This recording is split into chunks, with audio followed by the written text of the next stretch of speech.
So finally, there was 2 months ago, we published a brief letter in Nature. So finally, Nature said yes to something, but only a letter though, and with some colleagues about AI. We claim that AI doesn't really model human language, and so they put this is the online version where they changed the title slightly to 3 reasons why AI doesn't model human language.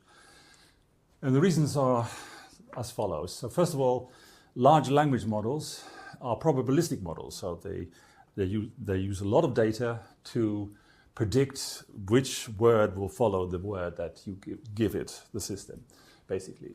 And so they come up with a lot of cliches, in fact. So the probabilistic models of externalized language data, and they need lots of input. They steal it wherever they can, basically. Whereas human language is truly generative, so we don't need lots of input to come up with phrases.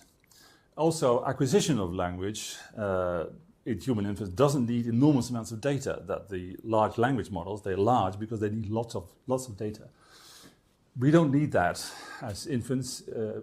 It looks like infants are immediately capable of interpreting language in certain ways. And finally, large language models can model impossible languages just as well. So impossible languages, Andrea Moro is a key figure in that. So if you come up with some kind of grammar that no language uses, and we can learn that kind of grammar, and so can LLMs. In fact, there's a recent paper that shows that. They can, if they get lots of information about this bizarre grammar, they can also make predictions about which word is going to be followed by which other word. So, and of course, they're not part of any human language. So an impossible language is by definition not real language, but the LLMs don't make a distinction between that. And interestingly, there was an interview with Sam Altman, the OpenAI CEO. I think he was not a CEO for a short period, but now he's taken back again. An interview in MIT Technology Review, and he said something quite interesting, or bizarre if you like. So it looks very much like, he's thinking in a very sort of behaviorist way, that, the way that these LLMs construct, analyze language is in a very behaviorist way, I think. And he said, and I quote, "I believe, but I'm not certain, that we're going to figure out a way out of this thing of you always just need more and more training data." It sounds a bit like an AI-generated text.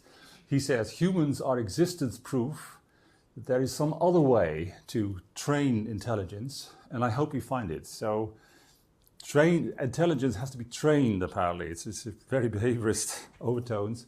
And so basically saying that, humans have a way of dealing with language without all this training. So I hope we can find that too in our models. And so very bizarre in a way, but he seems to almost have seen the light, but it takes a little while to get that, I think. The human mind is a very marvelous thing. The human mind is a very marvelous thing, said Chomsky once. So this is my sort of natural language generated text, take-home message. Natural language appears to be unique to the human mind and has no parallels either in animal or artificial intelligence.